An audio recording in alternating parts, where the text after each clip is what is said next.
welcome to CraftsUPrint Craft Show. I'm hoping that together we'll be able to make something brilliant here with each week's episode. I hope you find a lot to instruct you, a lot to help you to be creative, to inspire you, or to try new techniques. This week we have some wonderful, happy announcements. John Brighter and his wife Norma have recently renewed their wedding vows after 55 years. Wow, do they know how to make a marriage work or what?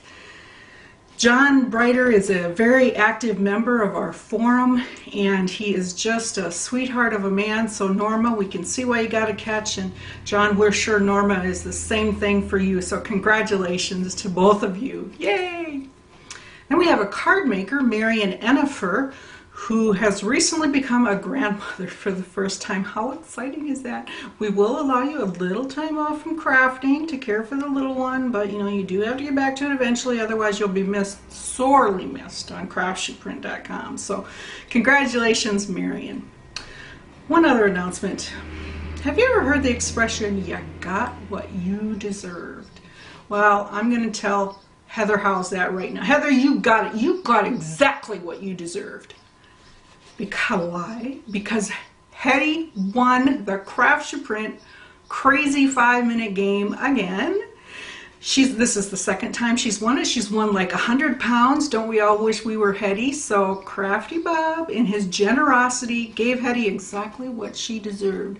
So congratulations, Hetty. We're all very happy for you. And remember to keep watching yourself. Keep watching that Crafty, those 5 minutes, so that you can see it when your name comes up and you can snatch that money there in that little pot. As well as don't forget to check your bingo card every day. You never know. You just might be the one that wins the next 100 pounds on bingo. And let's see, what else do we have? Oh, one final announcement. Titanium designer, woohoo! Janet Briggs is finally titanium. She's worked so hard. She's sold over 50,000 pages now, or sheets and kits and so forth on CraftsUPrint. We're so happy for her. In fact, we have a beautiful sheet by Janet to show you. Here it is. Isn't it just lovely? Sorry, trying to get the glare off the camera for you here. It is cup 36349_68. It's absolutely beautiful, especially on Crafty Bob photo paper, as this one is. And the card that's listed there by a card maker, you know, if you go and you see the sheet, you scroll down just a little bit, you'll see the card maker's version, and it's by Sue Turner. And she's used glitter and ribbon and flowers and a sentiment, and oh, it's just beautiful. You really need to go and check this out. So again, Janet Briggs, our newest titanium designer on CraftsUPrint. Congratulations! We're so happy for you. Okay, our main project that we'll be working on today is a paper pack by Karen Adair. Absolutely beautiful. It's in the scrapbooking section. Here's the main display sheet. I didn't print out every sheet, but here's the main display sheet. It is cup 329161_168. And if you'd prefer to have all of these beautiful sheets in like an antique rose color, you can get cup 329482_168. Just a lot of versatility. While they are in the scrapbooking section, which you can use them for digital scrapbooking or actual scrapbooking, you can use them for so much more, as we'll see in this video. Okay, now the main project that we'll be doing with those scrapbooking papers, using a couple of those papers, is using Michelle Johnson's Guinea Pig Twisted Pyramid. And this is cup 175435_376. And it's just a fantastic sheet also. All right, let's see what we can do with Karen's papers. Okay, I've got all my parts cut out, and then for my card itself, since I didn't have any really sturdy 12x12 cardstock to make a 6x6 card. Well, first, before I start, let me tell you that I did shrink down some of Karen's backgrounds. Like this one, I shrunk it down to a 6x6, and this one right here, I had it 6x6, and then I trimmed a couple of the edges off. You can see that on the inside of the card, then I used one of those edges here to make it a little bit prettier, a little bit more coordinating. Now for my cardstock luck, like I said, since I didn't have the hard enough 12 by 12, I just took one 6-inch square and one that was 6 inches by 6.5 inches here so that I could fold over this 1/2 inch. It just works nicer if you can have this the extra little piece right here, because then if you put it on the front, then when you take this and you put your main cover over it, then nobody will see that seam, and then you'll open up your card and nobody will even know that that seam is there. Okay, so let's get started here with this. Okay, one other point I wanted to bring out is that when you have your card topper, I always cut my my actual card itself to just slightly smaller than the card. And because I do that, I always like to put the tape actually on the card. That way I don't have any overhang on my tape. You know how sometimes you get it too close to the edge and then the other edge doesn't match up and you end up with this extra tape. That's just not fun.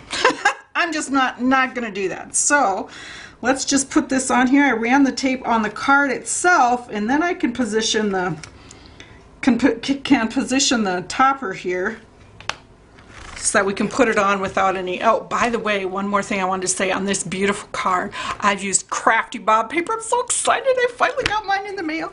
And it is just beautiful. It does print beautifully. Can you see that luscious shine there from my light? It's just, oh, it's just wonderful, wonderful to work with. Okay, now what we're going to do is we're going to be doing a spiral or a twisted pyramid. This particular one, isn't this guinea pig just adorable? He is so cute. He just looks soft enough to pet. I just love him. So if you look up that sheet, Carol Bath was a card maker for this, and she has such a lovely little twist. She has this up here and she has all these fancy, oh, you have to go and check it out. Oh, it's just beautiful. Okay, so let's go ahead and start our pyramid layers here. Now the main layer, well, first of all, as I peel this off, you can kind of tell, you know, I've got this fetish for 3D pads that kind of almost cover the entire surface, but that's because I have an ample supply. I buy them wholesale, and so it works really well for me. Okay, and then I'm just going to center that real carefully on there. Okay, now for the spiral pyramid, I'm going to be doing these layers. Now, one thing I want to point out, if you happen to be a designer for CraftsUPrint, now all you card makers can go ahead and verify this for me. You know, let me know what you think of this little opinion. You can, you know, go to the forum and find out. Is that it's much easier if there is some kind of faint outline like on this one, so that I know where to put this one, because it's really kind of hard to match up. I'll kind of tell you how I do it on this one. Now on this particular guinea pig, I matched up this corner and this corner with what I have here, because to me that was the best way to find out to find the best place to have it straight. It's not very easy to do. Okay, now this next layer is a little bit harder because basically the outline of it is almost all just this light tan background. So it's a little bit harder to do. But what I like to do when I match this up is look at the paws, both the front and the rear paws. I can kind of match it up that way. Kind of put it right there where you see them and match them up, and there you go. There he is.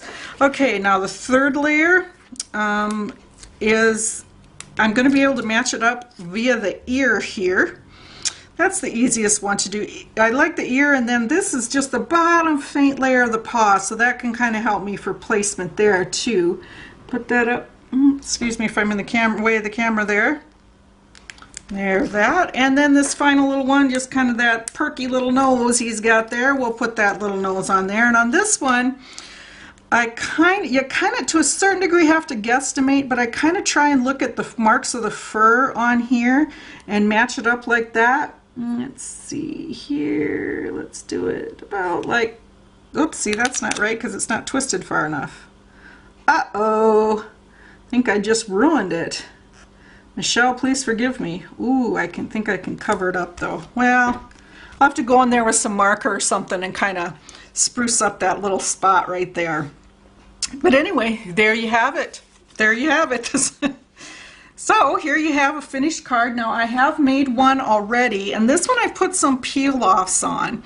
Now since this particular, you know, the coordinating background here, this little one that frames the pyramid. Since it's so small, I put my peel-offs right along the outside edge of that to kind of make that frame look a little bit bigger. Another thing I like to do is I kind of mixed my peel-offs. It kind of adds to me, it adds a lot of interest to a card to add that.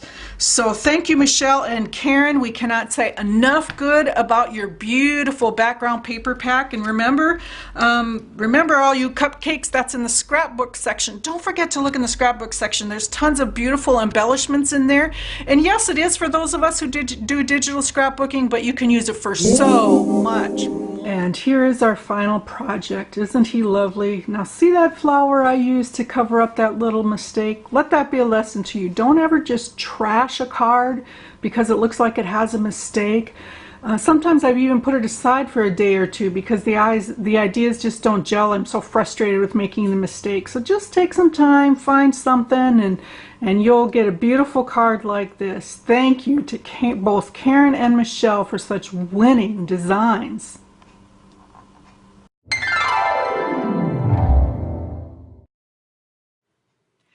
This lovely topper is backed by one of Karen's wonderful scrapbooking papers. The quote on this is, "A bird does not sing because it has an answer, it sings because it has a song." Just perfect with Karen's background. Oh, it just worked out wonderfully. Again, here is one of Karen's lovely backgrounds used with a topper from that same sheet.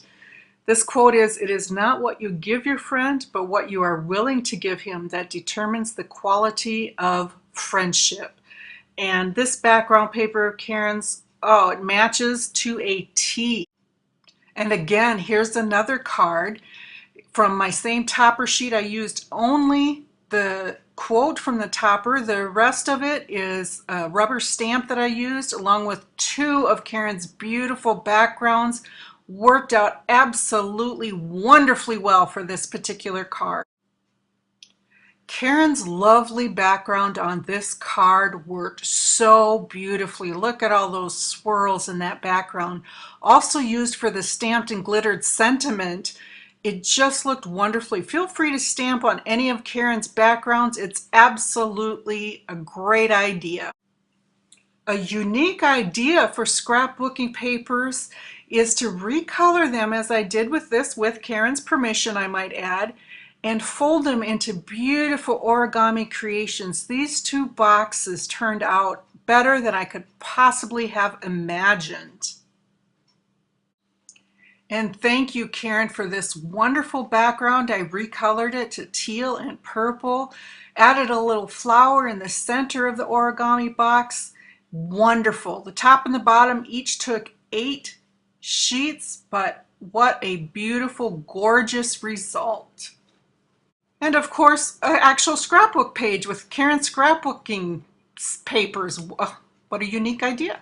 On this one, I simply added 3 circled photos to it and added the title clock faces. Very simple. Karen's backgrounds really lend themselves well to that. Now on this next one, I used the exact same background, but I added lots of different things, brushes and blending techniques and masks and an extra background sheet of Karen's. It just made a beautiful vintage sheet. Don't you agree? So thank you, Karen, for your wonderful paper sets. We're all totally in love with it.